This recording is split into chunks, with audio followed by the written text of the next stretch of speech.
FHA SFR Appraisals Handbook 4001, number 154. Introduction.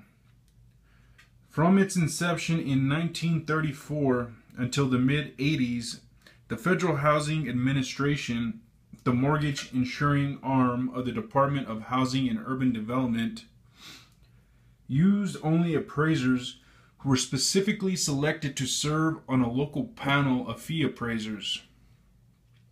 In 1985, FHA, Farmers Home Administration, Fannie Mae and Freddie Mac joined together to adopt a uniform residential appraisal report based on the Fannie Mae Form 1004. It was also in the mid-80s that FHA eliminated the appraiser panels and what was called the Lender Direct Endorsement Program. Under this program, responsibility for appraisers and appraisals was passed to the lender, along with the responsibility of training the appraiser in FHA requirements and its special forms.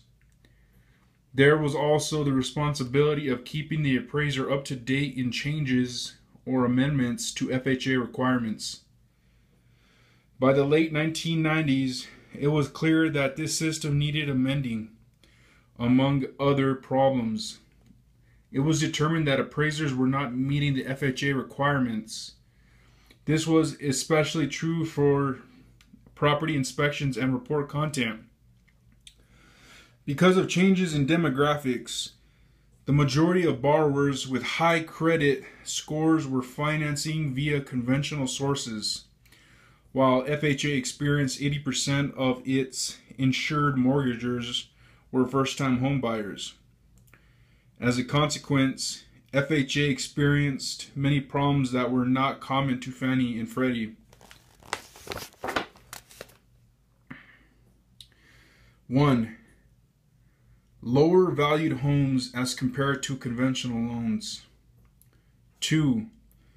Borrowers were young and new to the job market, having more modest incomes. 3. Many had young children with expenses associated with caring for the young. 4. Many of the homes were older and in need of repairs. 5. Many buyers were not well informed and could be taken advantage of by sellers who misrepresented the condition of improvements. The latter posed a special problem for FHA as foreclosures indicated that the properties were not in condition described in the appraisal report, and in fact numerous shortcomings were covered up by cosmetic actions on the part of the owner, investor, or broker. In many cases, mortgage fraud was involved, with the appraiser often being an active participant. One action taken in 2000 was the reporting by FHA directly to state appraisal boards of egregious errors or possible fraud found in appraisal reports. FHA also considered requiring a home inspection in each transaction, but this would add to the overall closing costs which FHA must try to keep low. One option was to require the home inspection, but the use an automated valuation model.